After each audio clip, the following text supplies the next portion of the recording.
All right, so I hope everyone has joined us. Yes, so welcome back to yet another super cool, super interesting biology live session on the wonderful and beautiful platform of Avanti.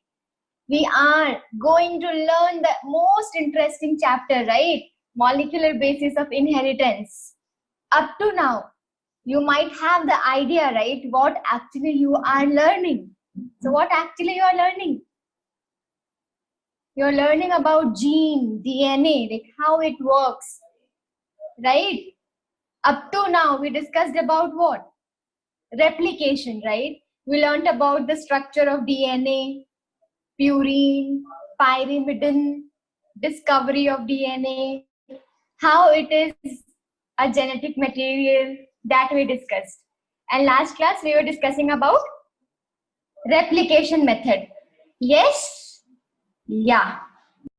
So in molecular basis of inheritance, you all know this is chapter number 6, right? NCERT, if you follow, it is chapter number 6. And for Maharashtra also, I told you it is chapter number 4, right? Yes. And for us, it is lecture number 5, right? Lecture number 5. Cool? So let's begin. So before I begin this, I will just take you through this structure, the main structure, right? The hero, genetic material DNA. I hope just by looking at this, everything is coming in your mind. Yes, this one complete pitch. What is the length of this complete loop or pitch? 34 angstrom. I hope you know 10 base pairs are present. Yes, one thing I wanted to tell you, I did not mention before, when it is getting folded, everyone is seeing this now. When it is getting folded, can you see that there is a small gap and there is a wide gap? Can you see that? If you can't see that, let me draw another one so that you can see that. Okay?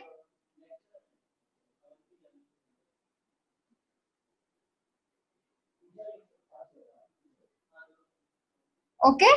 Can you see something here? Which gap is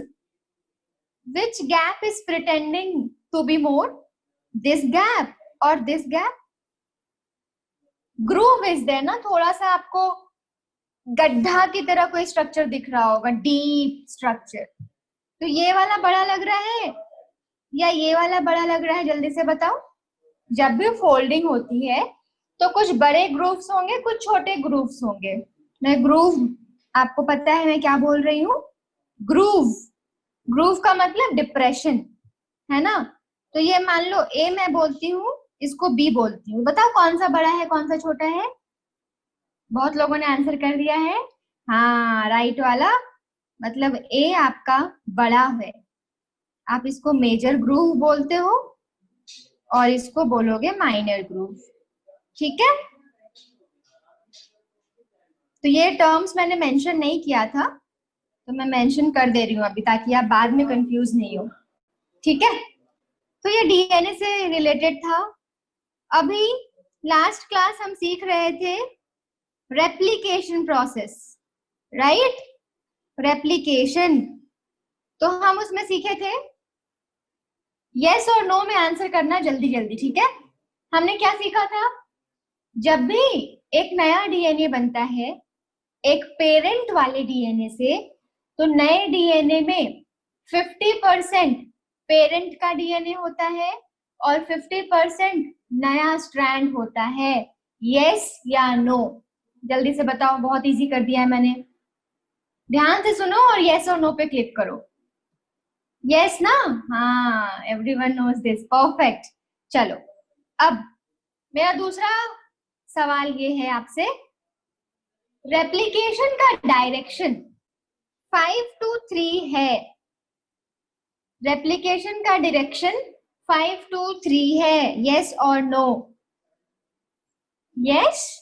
सबका मैंने सब बताया था, replication हो, transcription हो, translation हो, सब में जो नया सिंथेसिस होता है वो कहाँ से होता है? 5 to 3 होता है। ठीक है, समझ आ गया? अब बताओ, ये डीएनए है ना, ये डीएनए है, तो अगर मैं आपको एक स्ट्रैंड देती हूं, जैसे कि ये वाला स्ट्रैंड ATGC, मैंने ये स्ट्रैंड दिया डीएनए का, तो आप कॉम्प्लीमेंट्री बेस पेयरिंग करके नया स्ट्रैंड बनाओगे या नहीं? यस और नो? कॉम्प्लीमेंट्री बेस पेयरिंग करके बनाओगे ना? बिल्कुल सही। अब दूसरा क्वेश्चन, आपको एक नया डीएनए बनाना है, राइट? अगर नया डीएनए बनाना है तो बताओ मुझे, मैं ए के साथ टी को बाइंड कराऊंगी कि नहीं? यस और नो? ए के साथ टी को कराऊंगी बाइंड या नहीं? बिल्कुल कराऊंगी ना। मान लो मैंने बोला कि मैं आरएनए बना रही थी, तो मुझे बताओ मैं ए के साथ क्या बाइंड कराऊं? अगर मैं आरएनए बनाती, ए के साथ यू बाइंड करा सकती हूँ? यस और नो? थाइमिन की जगह यूरासिल, बिल्कुल राइट, एकदम सही, वंडरफुल, एवरीवन नोज दिस। चलो, फिर हमने सीखा था रेप्लिकेशन प्रोसेस में 2 स्ट्रैंड है एक डीएनए में, यस और नो? 2 स्ट्रैंड है एक डीएनए में, यस नो? क्या यस और नो बताओ? यस। अब वो 2 स्ट्रैंड आपको 2 नए डीएनए देंगे, 2 स्ट्रैंड आपको 2 नए डीएनए देंगे, तो पहले तो आपको दोनों को सेपरेट करना है। अगर किसी के स्कूल्स बहुत डिसिप्लिन स्कूल है, बहुत टफ एकदम रूल्स होते हैं वहां पे, मैंडेटरी रूल्स, तो वहां पे मतलब पहले हमारे स्कूल्स में ऐसे करते थे, आपको एक टाई करना है यहाँ पे बैंड, याद है क्या? आप लोगों ने कभी यूज करा है? अगर नहीं किया है तो do you know how to make rose? गुलाब कैसे बनाते हैं? रिबन का यूज करके, पता है? उसको फोल्ड करते हो, फोल्ड करते जाते हो, एक रिबन का पार्ट पकड़ते हो, उसको खींच देते हो, करते हो कि नहीं? किया है ना? गर्ल्स ने किया होगा पक्का, राइट? यस। हाँ, तो क्या होता है उसमें? आप उस स्ट्रैंड को धीरे धीरे टाइट करते हो, रोज बनाने के लिए क्या करते हो? धीरे धीरे धीरे धीरे टाइट, एक बार फोल्ड कर दिया, फिर उसको धीरे धीरे धीरे धीरे ऊपर की तरफ टाइट करते जाते हो, करते हो ना? बिल्कुल उसी तरह डीएनए का स्ट्रैंड है, जिसको बॉयज, अगर आपको नहीं समझ आया, बहुत सिंपल है, मान लो ऐसा आपका रस्सी है, ठीक है, कोई रोप है, मैंने बोला भाई इसको खोलो, आप एक ही तरफ से खोल सकते हो, तो जब खोलोगे तो क्या होगा? ये दूर होते जाएंगे, दूर होते जाएंगे, ऐसे खुलता जाएगा, है कि नहीं? यस और नो? हाँ, दीक्षा, कार डेकोरेशन के लिए भी हम रिबन्स वगैरह यूज करते हैं ना। तो आपको बस ये समझना है कि रोप्स वगैरह कैसे होते हैं। अगर रोप्स को खोलोगे, एक ही साइड से खोलते हो उसको, तो बिल्कुल डीएनए में भी हम वैसे ही खोलते हैं, उसको ओपन करते हैं, ठीक है? मैं ये कहानी आपको इसलिए बता रही हूँ क्योंकि डीएनए का पहला काम क्या है? अनवाइंड करना, उसको खोल दो। अब खोल दिया तो हाइड्रोजन बॉन्ड तोड़ दिया, समझ रहे हो? खोल दिया तो यहाँ पे हाइड्रोजन बॉन्ड जो थे वो टूट गए। अब टूट गए, फिर से जुड़ सकते हैं वो, आपको श्योर करना है कि वो फिर से नहीं जुड़े, तो सिंगल स्ट्रैंडेड बाइंडिंग प्रोटीन जुड़ जाते हैं वहां, बोलते हैं भाई मैं तुम्हें फिर से डबल स्ट्रैंड बनने दूंगा ही नहीं, एकदम श्योर हो गया।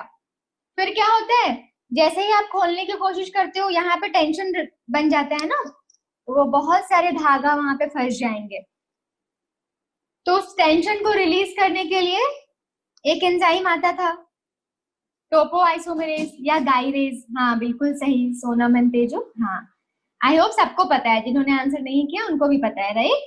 यस वनश्री, तो टोपो आइसोमेरेज 2 या फिर गाइरेज, राइट? इतना होने के बाद अब आराम से डीएनए का रेप्लिकेशन हो सकता है। तो आरएनए प्राइमर आके जुड़ जाता है। जैसे ही आरएनए प्राइमर जुड़ता है, डीएनए का रेप्लिकेशन स्टार्ट हो जाता है, क्योंकि जैसे ही आरएनए प्राइमर आया, सेल को पता चल गया कि मुझे अब क्या करना है, मुझे अब कॉम्प्लीमेंट्री पेयरिंग करना है। अगर यहाँ ए है तो मुझे क्या लाना है, यहाँ पे टी लेके आना है साइटोप्लाज्म से, तो वो टी लेकर आएगा। अगर यहाँ पे सी है, यहाँ पे क्या लेके आएगा, जी लेके आएगा। और ऐसे धीरे धीरे करते करते आपका नया स्ट्रैंड बन जाता है। तो आरएनए प्राइमर डीएनए के इनिशिएशन को शुरू करता है, स्टार्ट करता है। जैसे ही आरएनए प्राइमर आएगा, न्यूक्लियोटाइड आने लगेंगे। ठीक है। अब एक न्यूक्लियोटाइड और दूसरा न्यूक्लियोटाइड को जोड़ने के लिए एंजाइम की जरूरत है। आप पॉलीमर बना रहे हो, आप एंजाइम के लिए क्या लगाते हो, एज। एंड में क्या यूज करते हो, एज। हाँ, डीएनए को बना रहे हो, नाम क्या लिखोगे, डीएनए पॉलीमरेज। अब वो एंजाइम किस पे डिपेंडेंट है, डीएनए पे ही डिपेंडेंट है। वो कॉम्प्लीमेंट्री पेयरिंग किसके बेसिस पे कर रहा है, डीएनए के बेसिस पे। इसीलिए आप उसको बोलते हो डीएनए डिपेंडेंट डीएनए पॉलीमरेज। ठीक है। एक और कॉन्सेप्ट बहुत इंपॉर्टेंट था कि डीएनए रेप्लिकेशन जहां स्टार्ट हो रहा है, उस स्टार्टिंग पॉइंट को बोलोगे क्या, ओरिजिन। वहां से स्टार्ट हो रहा है, ओरिजिन ऑफ रेप्लिकेशन। क्या बोलोगे, origin of replication.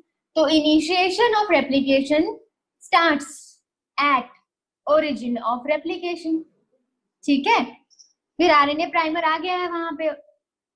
RNA primer क्या लाना स्टार्ट करता है, न्यूक्लियोटाइड और क्या, 2 फॉस्फेट। ये 2 फॉस्फेट क्यों लाता है, क्योंकि इसको ब्रेक करना है। क्यों, एनर्जी के लिए। ये फॉस्फेट जो 2 अलग एक्स्ट्रा फॉस्फेट है, उसको वो बॉन्ड को तोड़ देगा, 2 फॉस्फेट के बीच के बॉन्ड को। बॉन्ड तोड़ोगे, इलेक्ट्रॉन इधर उधर जाएंगे और उससे क्या रिलीज होगा, एनर्जी रिलीज होगी। और उसी एनर्जी को वो यूज करके ज्वाइन होते जाएंगे, है ना। तो देखो, मैंने लिखा न्यूक्लियोटाइड फॉस्फेट, न्यूक्लियोटाइड डाइफॉस्फेट, क्योंकि 2 फॉस्फेट लाते हैं ना। क्या मैं कोई और टर्म यूज कर सकती हूँ, सोचना। अगर मैं इसको कुछ और नाम देना चाहूं, तो ध्यान से देखो कि मैं ये नाम दे सकती हूँ कि नहीं। यस और नो बोलना, ठीक है, जो मैं नाम लिख रही हूं।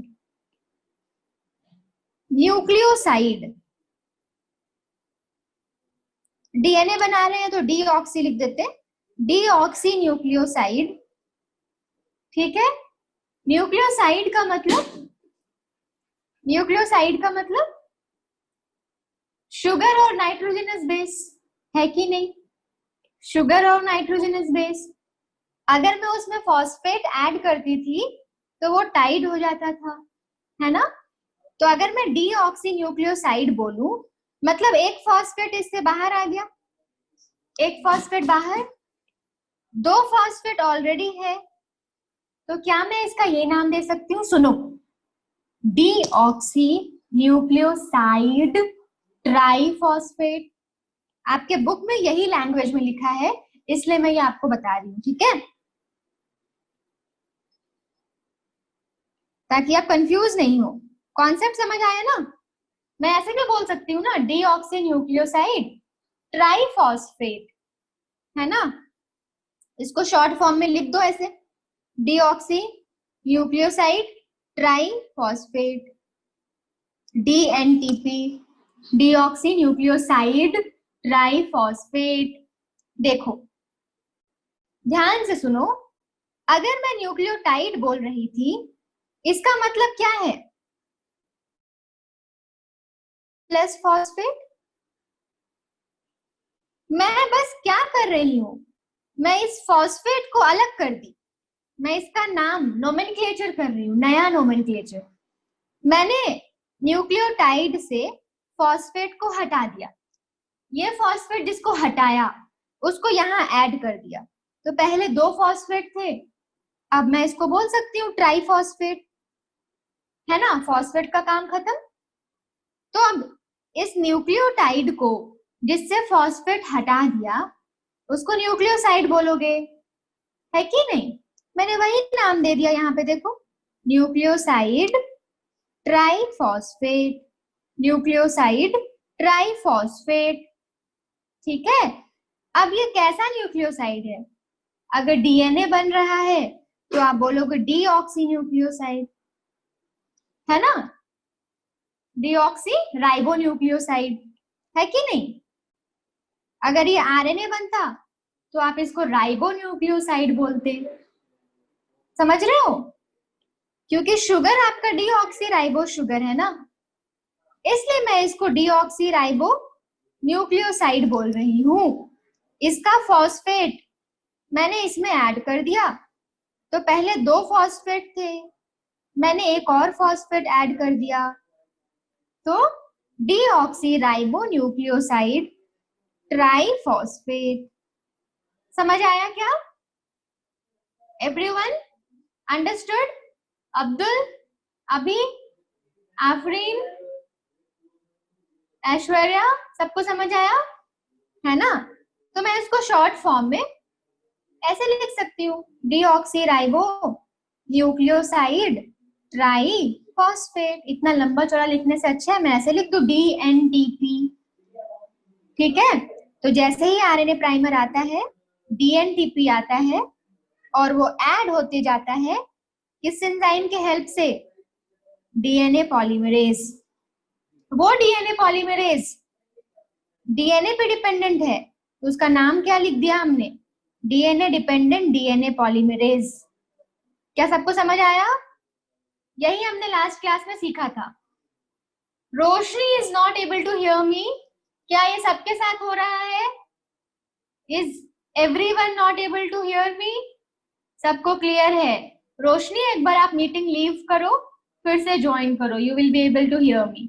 ठीक है, तो ये हो गया आपका पूरा रेप्लिकेशन जो हमने लास्ट क्लास तक पढ़ा। ठीक है, अब हम क्या सीखेंगे? कुछ कुछ चीजें और है। ये कॉन्सेप्ट क्लियर है तो हम कुछ कुछ चीजें और सीख सकते हैं। मैं पहले खुद से समझाऊंगी, फिर आपको स्लाइड भी, पीपीटी का स्लाइड भी दिखा दूंगी। ठीक है, देखो,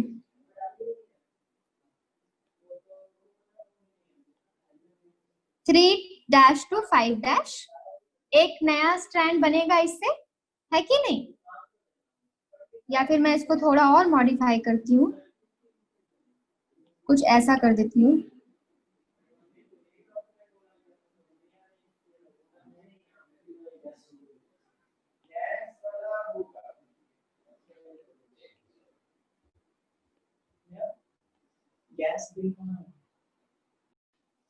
ओके, तो ये इससे एक आपको नया बनेगा, है ना, और इससे भी एक नया बनेगा।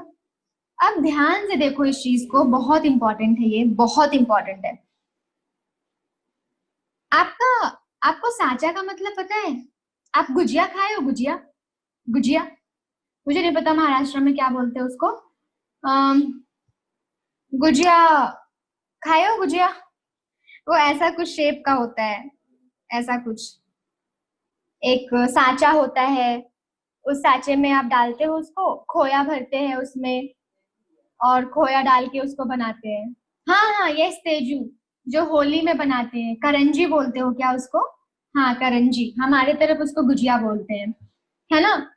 तो आप एक टेम्पलेट रखते हो, राइट, एक सांचा है आपके पास, उस सांचे में आप उसको डाल के वैसा डिजाइन दे देते हो।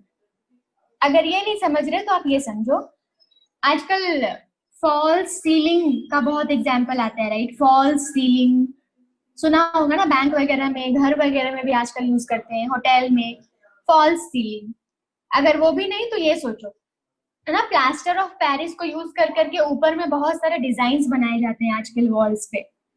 कैसे बनाए जाते हैं? क्या जो मिस्त्री होते हैं वो हाथ से बनाते हैं? बिल्कुल भी नहीं। उनके पास एक डिजाइन होता है, वो डिजाइन को ऊपर रखते हैं और उस पर सीमेंट को डालते जाते हैं, प्लास्टर को, पेरिस को डालते जाते हैं, तो वैसा डिजाइन बन जाता है। जैसे कि रंगोली, रंगोली में भी आजकल, पहले लोग बहुत मेहनत करते थे, अब जिनको रंगोली बनाने नहीं आती है ना, वो भी बना सकते हैं। मार्केट में उसके डिजाइन्स मिलते हैं, बस वो डिजाइन को रख दो और उसके ऊपर जो रंगोली का कलर है डाल दो। जिसको आता है वो तो बहुत अच्छी बात है, जिसको नहीं आता है वो ऐसे कर लेते हैं, राइट।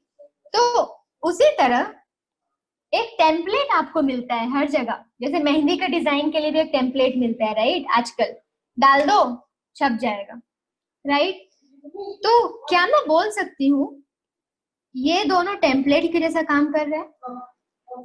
ये टेम्पलेट के जैसा काम कर रहा है या नहीं? इसी के अकॉर्डिंग आपका नया स्ट्रैंड बनेगा ना, इसी के अकॉर्डिंग नया स्ट्रैंड बनेगा, है कि नहीं?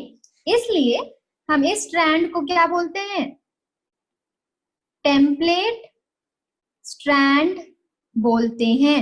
डीएनए का जो स्ट्रैंड है उसको टेम्पलेट स्ट्रैंड बोलते हैं। वन, ठीक है। टेम्पलेट स्ट्रैंड, इसको बोल सकते हैं कि नहीं? बिल्कुल बोल सकते हैं। अब देखो, ये टेम्पलेट स्टैंड हो गए। अब मैं दो कॉन्सेप्ट बताने वाली हूं, ध्यान से सुनना और आंसर करना। लीडिंग स्ट्रैंड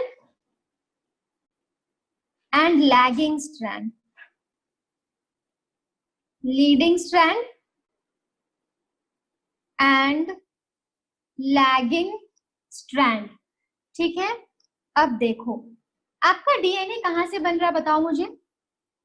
पहले ये बताओ, आरएनए प्राइमर कहाँ ऐड होगा ये बताओ। यहां ऐड होगा 3 प्राइम पे, यस और नो, जल्दी से बताओ यस और नो। ये वाले पॉइंट पे ऐड होगा आरएनए प्राइमर? होगा ना, बिल्कुल होगा, क्योंकि आपका डीएनए का सिंथेसिस कहां से कहां होता है? 5 to 3 होता है, तो आपका 5 तो यहीं पे आएगा ना, इसके ऑपोजिट, और आपका 3 तो यहीं पे आएगा ना, इसके ऑपोजिट, राइट। तो यहाँ आरएनए प्राइमर आता है, जिसकी वजह से आरएनए प्राइमर यहाँ आएगा, आपका स्ट्रैंड बनता जाएगा 5 to 3 डायरेक्शन में, ठीक है। बनता, जैसे जैसे खोलते जाओगे आप, जैसे जैसे रस्सी को खोलते जाओगे, ये खुलता जाएगा और ये बनता जाएगा, बनता जाएगा, है कि नहीं? जैसे जैसे खोलोगे वो बढ़ता जाएगा, बढ़ता जाएगा। समझ आया ये चीज? बहुत इंपॉर्टेंट कॉन्सेप्ट ये। रस्सी है, खोल रहे हो, तो जैसे जैसे खुलेगा ये बनता जाएगा, आगे बढ़ता जाएगा, है कि नहीं? लेकिन आप दूसरी टेम्पलेट को देखो, ये वाली टेम्पलेट को। मुझे ये बताओ, मैं ए और बी लिखती हूँ, यहाँ पे आरएनए प्राइमर ऐड होगा या बी पे आरएनए प्राइमर ऐड होगा? जल्दी बोलो, कहाँ ऐड होगा? आरएनए प्राइमर हमेशा 3 वाले डायरेक्शन में ऐड होता है। आपने खोल रखा है इसको, बट खुला हुआ बेचारा यहीं तक है, यहाँ तो पहुंच ही नहीं सकता अभी तक। तो सबसे क्लोजेस्ट पॉइंट कौन है? ये है बी, तो बी के पास आरएनए प्राइमर जुड़ गया। अब ध्यान से सुनो, अगर आपने ये बोल दिया कि मैम यहाँ पे आरएनए प्राइमर ऐड होगा, तो यहाँ पे 5 बनेगा या नहीं बनेगा? सोच के बताना। यहाँ पे 5 बनेगा और इधर 3 बनेगा, सोच के बताना मुझे, यस और नो। ये अगर 5 है तो इसका ऑपोजिट 3 होगा, है कि नहीं? और इसका नियरेस्ट 3 है, तो इसका ऑपोजिट 5 है, 5 है कि नहीं? अब देखो, ये तो समझ आ गया, चलो यहाँ तक बन गया। अब तो यहाँ बंधा हुआ है, ये अभी तक ये टाइड है, अभी तक बंधा है। अब मैं इसको थोड़ा और खोलती हूँ, थोड़ा सा और खोलती हूँ, ठीक है। अगर मैं थोड़ा और खोलूंगी, मान लो मैंने यहाँ तक खोल दिया, कहाँ तक खोला? यहाँ तक खोल दिया, तो ये बताओ, यहाँ तक मैंने ओपन किया, क्या इसको कोई प्रॉब्लम है आगे बढ़ने में? ये तो 5-3 डायरेक्शन में है, आराम से आगे बढ़ रहा है। बट इसको देखो, इसको पीछे जाना है या नहीं? इसको तो आगे बढ़ना है ना, बट इसको तो एक्चुअली इधर जाना है, पीछे जाना है, क्योंकि यहाँ पे तो इसका एंड है, यहाँ इसका एंड है, इसको तो पीछे की तरफ जाना है। यस और नो? यस। अब बताओ भाई, ये कैसे स्टार्ट होगा फिर से प्रोसेस? सोचो ये स्टार्ट कैसे होगा फिर से। यहाँ पे फिर से आपको स्टार्ट कराना पड़ेगा प्रोसेस। यहाँ पे फिर से आरएनए प्राइमर आएगा, फिर से आरएनए प्राइमर आया, यहाँ पे फिर से 5 प्राइम बनेगा और इधर साइड में क्या बनेगा? 3 प्राइम बनेगा। ठीक है, फिर से ये खुलेगा, यहाँ पे मान लो खुल गया, तो फिर से आरएनए प्राइमर को स्टार्ट करना पड़ेगा प्रोसेस। फिर आपको 5 to 3 इधर बनेगा, फिर 5 to 3, 5 to 3। तो कुछ समझ आ रहा है? ऐसे करते करते आपको 5 to 3, 5 to 3 कितने सारे मिल जाएंगे? ये किसको किसको समझ आ रहा है? आपकी रस्सी, आपकी डीएनए खुली ही नहीं है, वो 3 एंड पे पहुंच चुकी है पहले ही, 5वां बना ही नहीं, पहले ही 3rd एंड बन गया अच्छे से।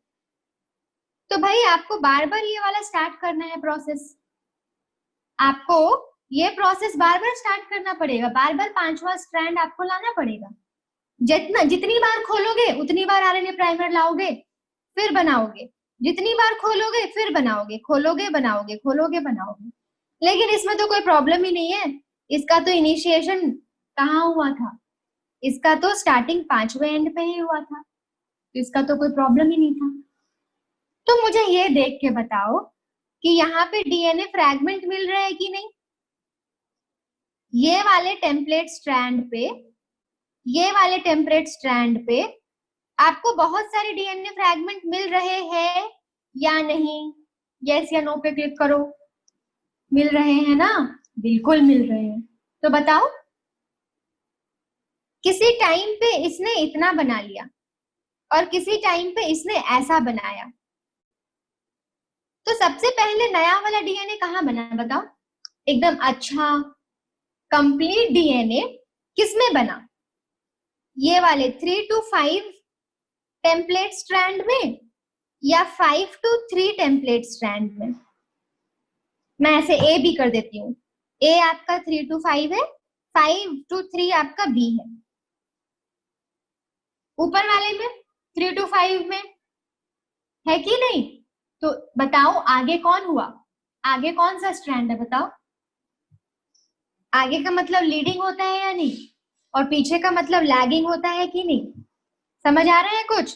तो क्या मैं बोल सकती हूँ जो पेरेंट वाला डीएनए है उसमें 3' to 5' लीडिंग स्ट्रैंड है, और ये वाला 5' to 3' क्या है?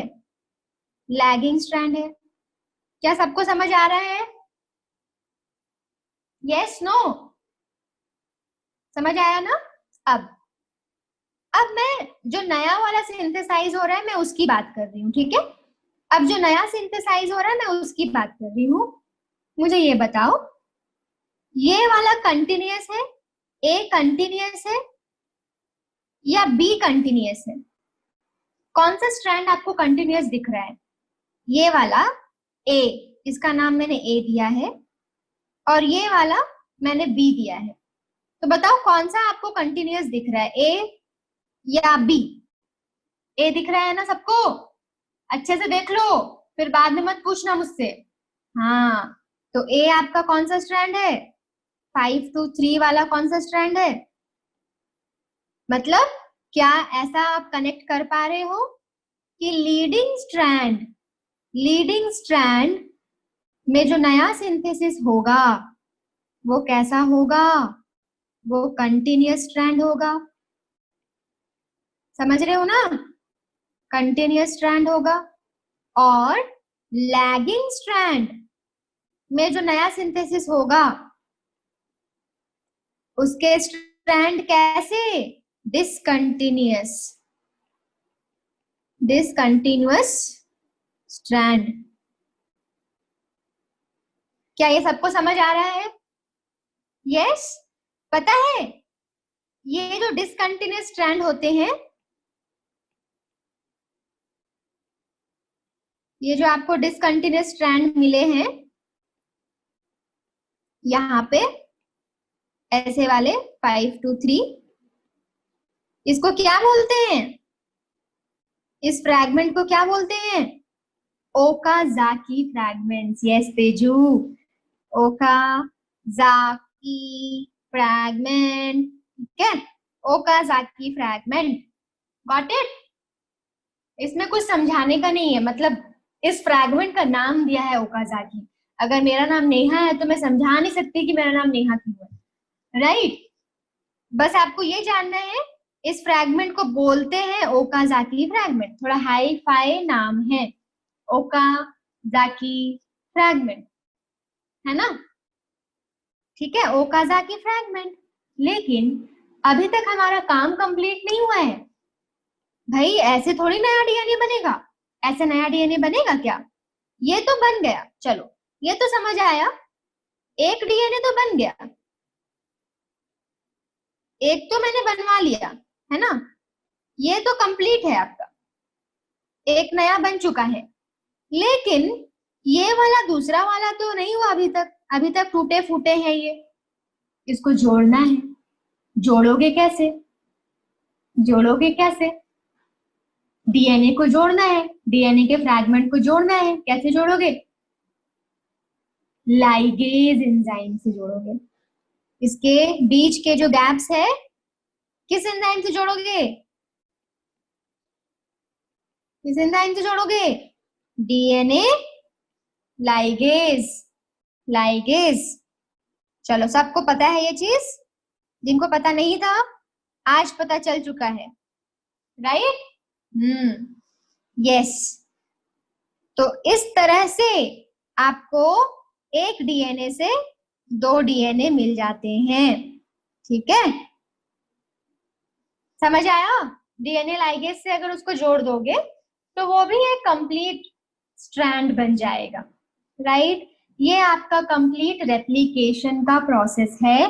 ठीक है, देखो जो मैंने समझाया वो तो मुझे भी पता है कि आपको समझ आ जाना चाहिए अगर आपने ध्यान से सुना है तो।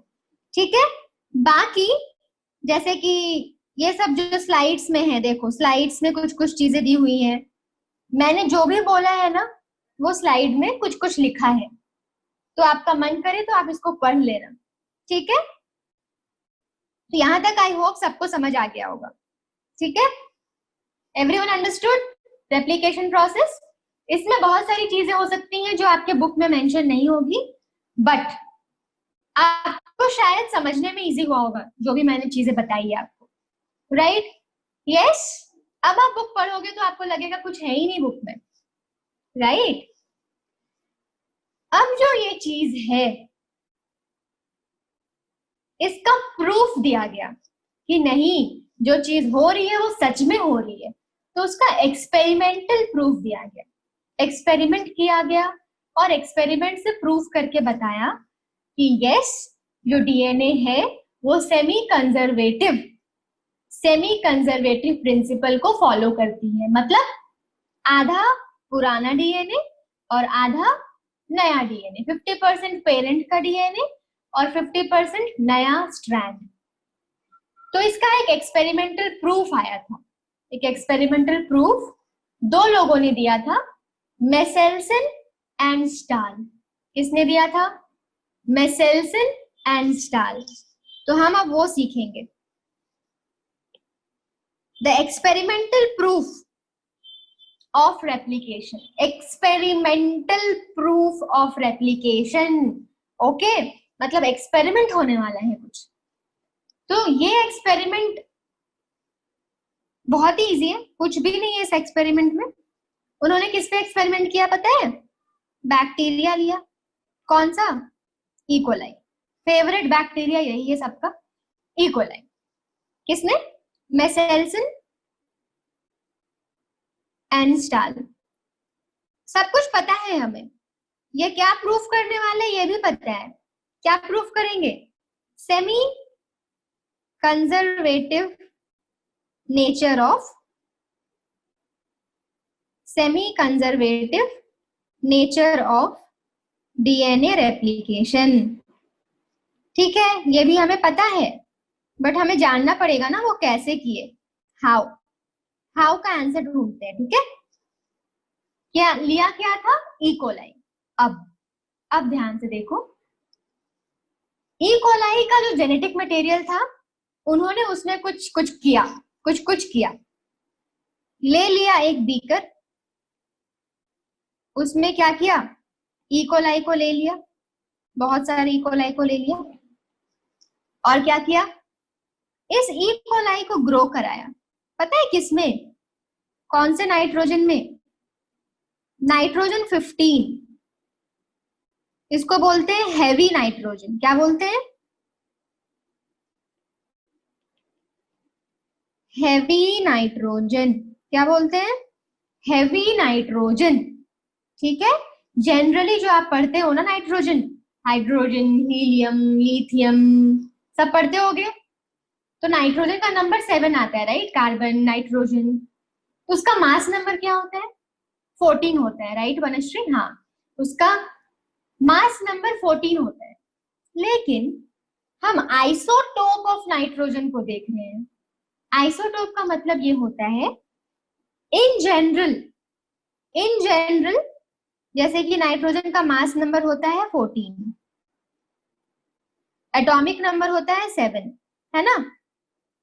लेकिन अगर एटॉमिक नंबर 7 है और मास नंबर 15 है, तो ऐसे चीजों को आप क्या बोलते हो, आइसोटोप। सेम एटॉमिक नंबर, है ना, सबको पता है ना, केमिस्ट्री है ये। ठीक है, किसी को समझ नहीं आएगा तो मुझे मत बोलना कुछ, ये केमिस्ट्री है, but still I will try to make you understand. Same atomic number, mass number अगर अलग है 14, 15, तो उसको आप आइसोटोप बोलते हो। ठीक है, तो उन्होंने क्या यूज किया, सबसे पहले उन्होंने ये वाला नाइट्रोजन यूज किया जिसका मास नंबर 15 था।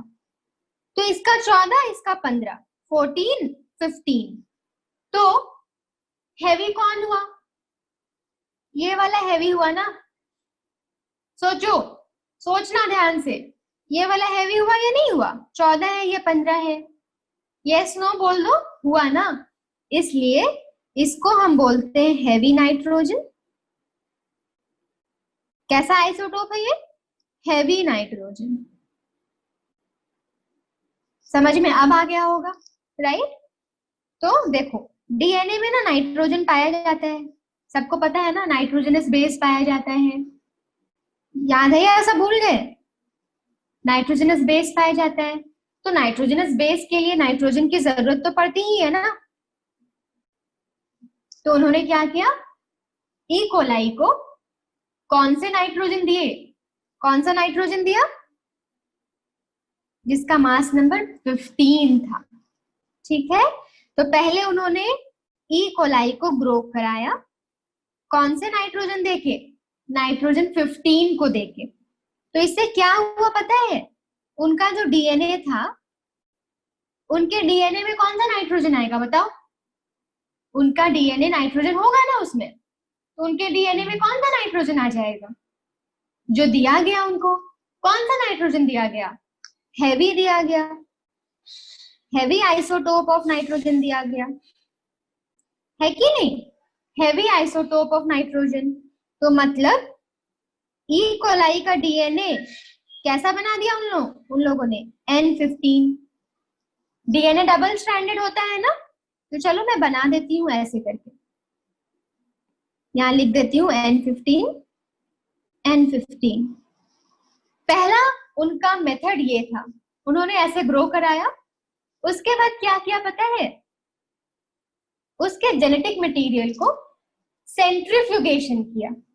क्या किया, सेंट्रीफ्यूगेशन। कैसे किया,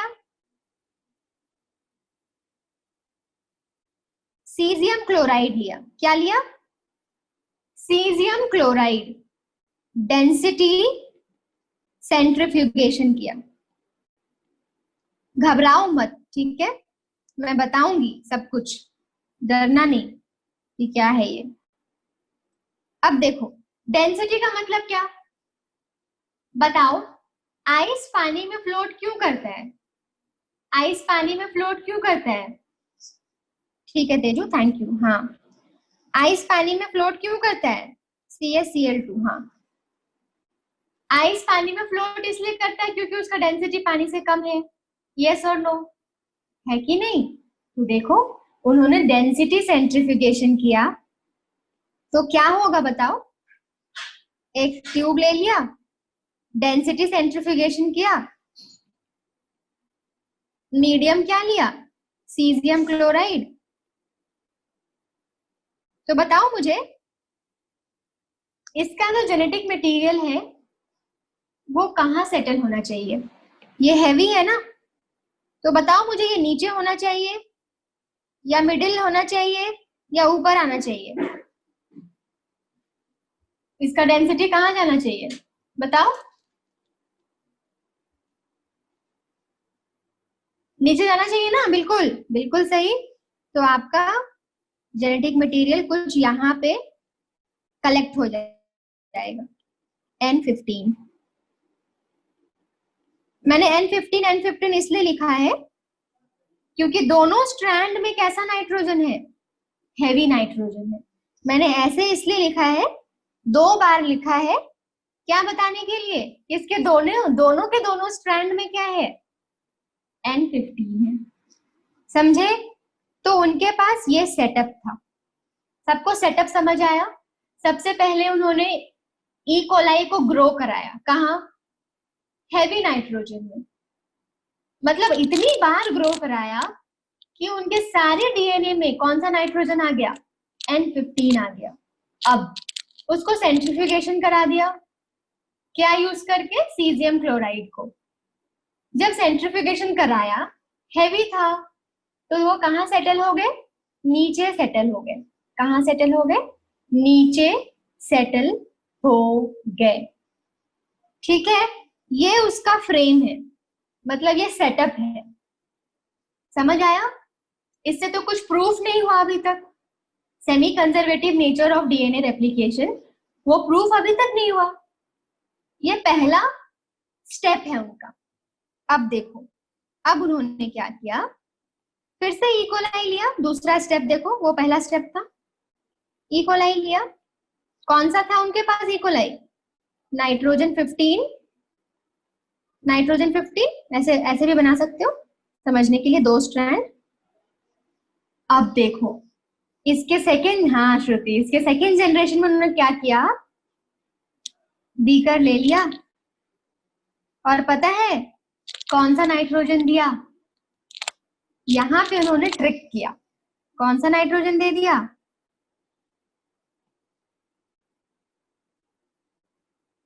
कौन है ये? हैवी है या लाइट है?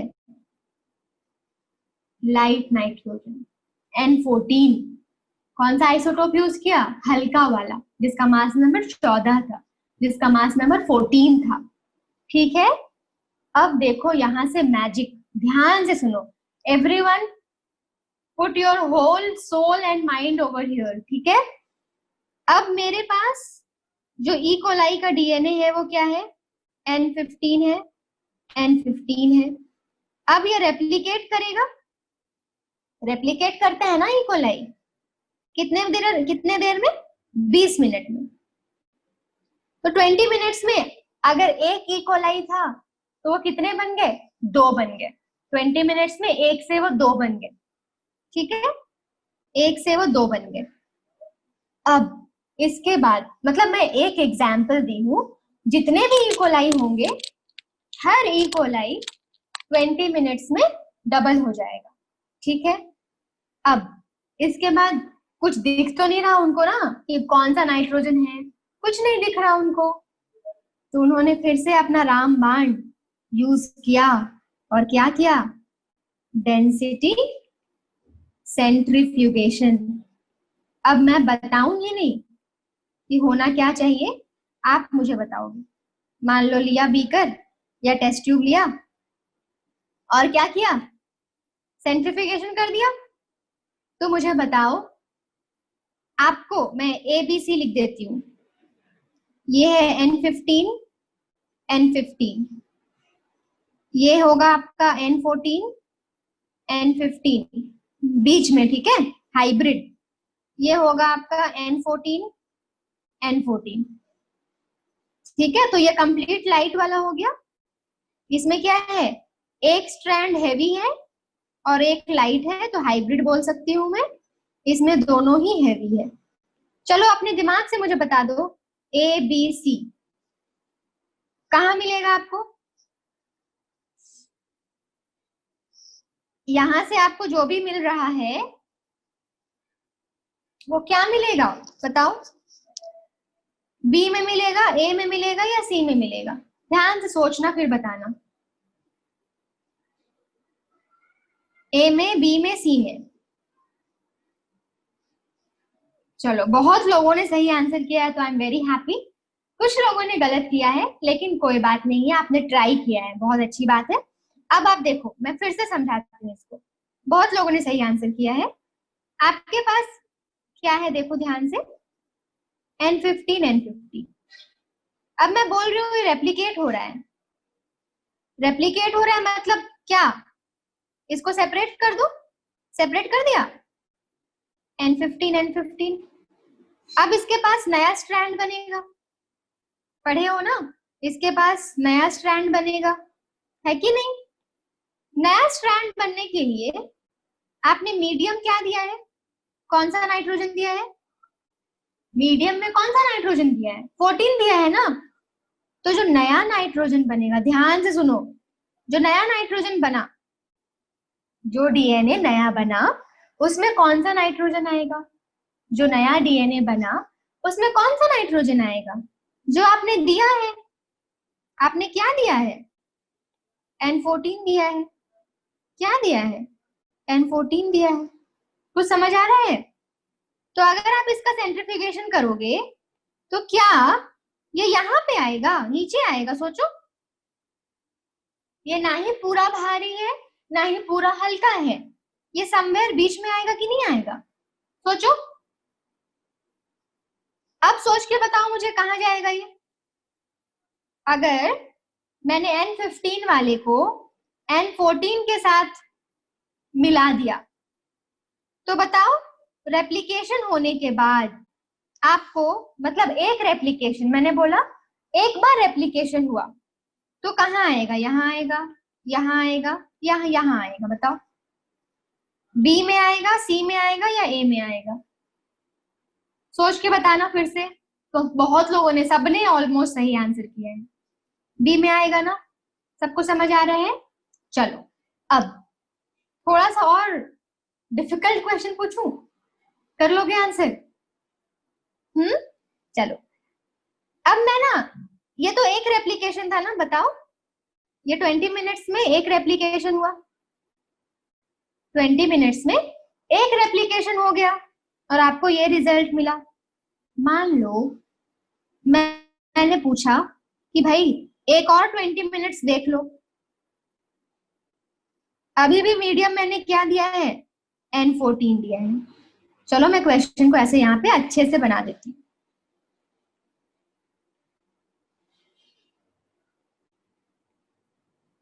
ठीक है, N14 N15 N14 N15, ये पहला जनरेशन था आपका। अब फिर से 20 मिनट्स हुआ, ठीक है, मतलब आप N14 फिर से दे रहे हो, इससे आपका क्या बनेगा? एक ही को कंसिडर कर लो, चलो इसको भूल जाओ, सिर्फ इसी को देख लो, इसको अभी के लिए भूल जाओ। एक समझ जाओगे तो सारा समझ जाओगे, ठीक है। आपके पास ये वाला डीएनए है ना, ऐसा वाला, आप दे क्या रहे हो? N14 दे रहे हो। 20 मिनट के बाद फिर से क्या होगा बताओ? एक डीएनए कंसिडर किया हमने, कैसा है? N14 N15 है। अब बताओ, अलग कर दो इसको, अलग कर दिया हमने, एक N14 वाला है, एक N15 वाला है कि नहीं? अब नया वाला जो डीएनए बनेगा वो N14 होगा, होगा ना, क्योंकि N14 दे रहे हैं हम, है कि नहीं? तो अब इसका बताओ मुझे रेशियो क्या होगा। ऐसे बना देती हूं मैं एक बार,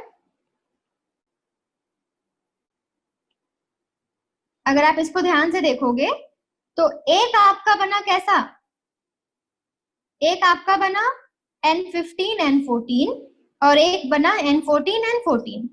तो N14 N14 एक है और एक आपका N15 N14 है। तो मुझे बताओ ये N15 N15 के लिए है हैवी वाला, ये N15 और N14 के लिए है हाइब्रिड वाला, और ये लाइट वाला। मान लो इसको A लिख दिया मैंने, इसको B लिख दिया, इसको C लिख दिया। तो बताओ आपको बैंड कहाँ कहाँ मिलेगा, आपको बैंड कहाँ कहाँ मिलेगा। क्या A में मिलेगा, यस और नो बताओ, क्या A में मिलेगा। मेरी आवाज नहीं आ रही क्या, बिंसी को मेरी आवाज नहीं जा रही। Everyone else you can hear me ना, Binsy they can hear me, ठीक है। ए में आएगा, बी में बताओ, बी में बैंड बनेगा कि नहीं बनेगा, बी में बैंड बनेगा कि नहीं बनेगा, बोलो बनेगा। बोलो सी में बनेगा कि नहीं बनेगा, सी में बनेगा या नहीं बनेगा, नहीं बनेगा। समझ आया, सबको समझ आया, राइट। तो इससे उन्होंने प्रूफ किया कि मैं जो भी लेता था, जो भी लिया, हर किसी में मैंने देखा कि 50% पुराना वाला स्ट्रैंड आया और 50% नया वाला स्ट्रैंड आया। इसी तरह से उन्होंने प्रूफ किया। तो अगर किसी ने आपसे पूछा इसका रेशियो बताओ ना, N15 अपॉन N15, कोई पूछ रहा है आपसे कितने N14 कितने N14, कितने हाइब्रिड और कितने हैवी, इसके डेटा से क्या मैं ऐसा लिख सकती हूँ, देखो कि एक N14 N14, एक हाइब्रिड और 0 हैवी। क्या मैं ऐसे लिख सकती हूँ 1:1:0, समझ आ रहा है, लिख सकती हूँ ना ऐसे बिल्कुल, यस। तो क्वेश्चन आपको अलग अलग तरीके से पूछ सकते हैं। आई होप सबको समझ आ गया। यही आपका रेप्लिकेशन का मेथड है। जिसको भी दुनिया का कोई भी डाउट है रेप्लिकेशन से रिलेटेड, आप बिल्कुल खुशी खुशी पूछ सकते हो, प्लीज पूछ लो। कोई डाउट है, यस नो, नो पे भी क्लिक कर दो, मुझे खुशी होगी कि आपको सब समझ आ गया है। Yes, no doubt, awesome, I am feeling happy, yes. चलो आई होप सबको समझ आ गया। अब हम ऐसा क्या करेंगे कि अभी हमारे पास कुछ 5 मिनट 10 मिनट है ना, कोई नया कॉन्सेप्ट नहीं पढ़ेंगे, ठीक है। I want you to do this, ध्यान से सुनना मेरी बात। सभी ने क्विजेस खेले हैं, इसका नाम सुना है ना सबने। ऋषि, जीरो का मतलब ये हुआ, ऋषि जीरो का मतलब ये हुआ कि ये है ही नहीं, N15 वो है ही नहीं, है ना, इसलिए हमने जीरो लिख दिया। आप नहीं में लिख सकते हो, कोई प्रॉब्लम नहीं है ना। चलो सबने मैथ्स में प्ले करा है ना, तो आई होप सबको पता है क्या करना है। तो आपको गूगल क्रोम पे खोलना क्या है, kahoot.it, kahoot.it, सबको पता है ना, यस।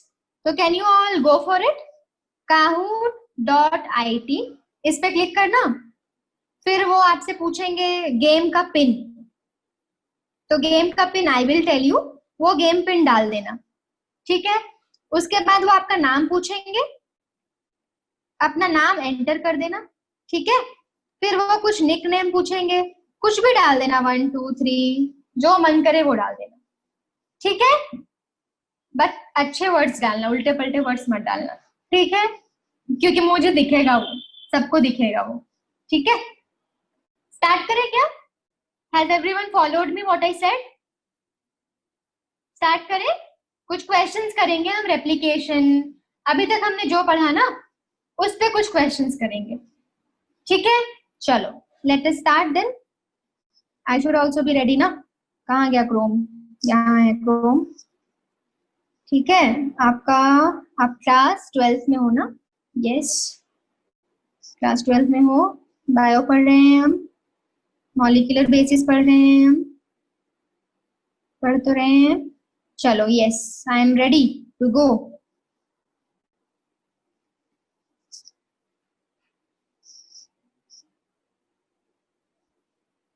चलो, अभी सबने खोल लिया kahoot.it? Everyone opened it? मैं आपको अभी गेम पिन बताने वाली हूँ। हाँ, बता रही हूँ, हड़बड़ाने की बात नहीं है, एकदम बता रही हूँ। चलो, सब लोग रेडी हो जाओ, जो सो रहे हो जाग जाओ, ठीक है? गेम पिन दिख रहा है क्या? 555605 555605। अगर सबने गेम पिन डाल दिया, यस पे क्लिक कर दो ताकि मैं गेम स्टार्ट कर सकूं। सबने गेम पिन डाल दिया तो यस पे क्लिक कर दो प्लीज। सिर्फ एक यस पे क्लिक हुआ है ये। ठीक है, ठीक है, ठीक है। बहुत सारे स्टूडेंट्स हैं, जल्दी करो, जल्दी जल्दी जल्दी जल्दी, फास्ट फास्ट फास्ट।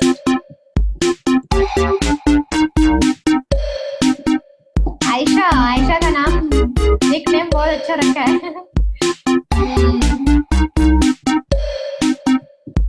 जल्दी जल्दी जल्दी जल्दी जल्दी, make it fast. So, next question to the board is Avery, MacLeod and Carty ने क्या डिस्कवर किया? Avery, MacLeod and Carty ने क्या डिस्कवर किया था?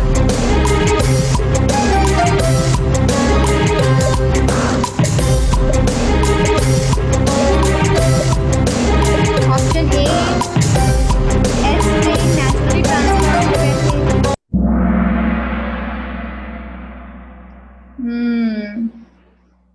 अच्छा, तो बहुत लोगों ने इसका आंसर गलत किया है। देखो, इसमें सिर्फ एक इंसान ऐसा है जो करेक्ट आंसर करा है। क्वेश्चन समझ आया आपको?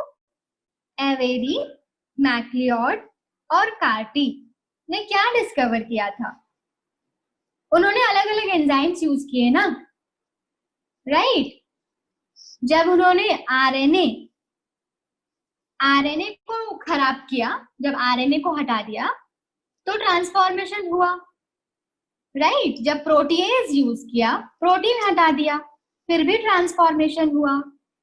जब डीएनएज लिया, डीएनएज का मतलब आप डीएनए को हटा रहे हो, तो जब डीएनए को हटा दिया, डीएनएज एंजाइम से जब डीएनए को हटा दिया तो देखा कि ट्रांसफॉर्मेशन नहीं हो रहा था, राइट? क्वेश्चन को कैसे घुमाकर लिखा है समझ आया अभी? कि जब डीएनए एंजाइम को डिग्रेड कर दिया डीएनए से तो ट्रांसफॉर्मेशन नहीं हुआ। यही तो बताया था उन्होंने कि डीएनए से ही ट्रांसफॉर्मेशन होते हैं। अगर मैं डीएनए को हटा दूं तो ट्रांसफॉर्मेशन नहीं होगा। समझ आया क्या ये question? Did you understand this question?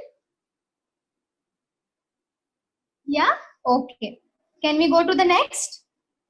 Yeah, okay. So Shruti is again on first, right? Teju second, Sanika third. Who is Achu? Achu is Akshata क्या? And HH इनके नाम पता नहीं मुझे कौन है। क्वेश्चन 10 है, 10 क्वेश्चन है, बस ये क्वेश्चन लास्ट क्वेश्चन करते हैं, ठीक है श्रुति? 5वां question. The process of formation of RNA on DNA template is called transcription. It occurs at, ये मैंने पढ़ाया नहीं है, अगर आप गलत से करते हो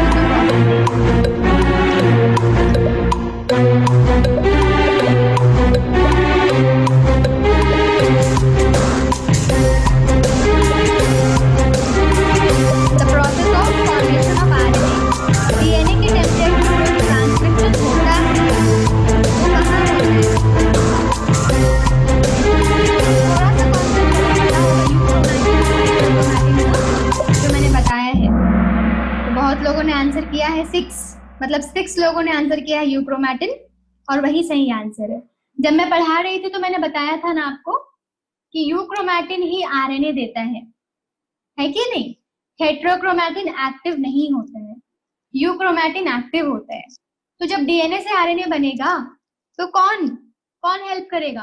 किससे बनेगा? यूक्रोमैटिन से, राइट? हाँ, तेजू आ गई है सबसे ऊपर। चलो, ये हमारे वीआईपी है ना हमारे क्लास के। बार बार तेजू, सनिका, ऋषि, श्रुति, अभिषेक अभिषेक आए हैं अभी टॉप 5 में। एच, अक्षता, ये लोग भी आए हैं ना टॉप 5 में। चलो ठीक है, तो यहाँ पे हम एंड करते हैं इस सेशन को, ठीक है?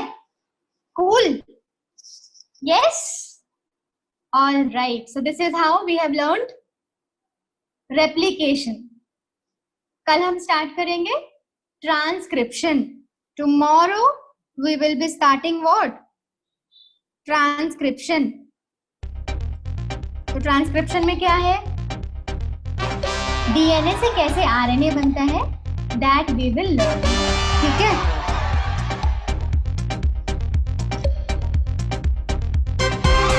Okay, so Teju first position पे है, सानिका सेकंड पे कौन है?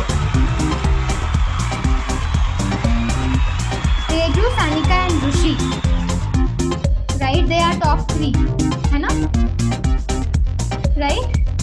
ठीक है, चलो बढ़िया, सक्सेसफुली हमने ये कंडक्ट कर लिया आज। बहुत दिनों से मैं सोच रही थी, टुडे वी गॉट टाइम, है ना? फाइन, ऑल राइट, फिर मिलते हैं कल। आज के लिए यही, आज की सभा यही समाप्त करते हैं। ओके।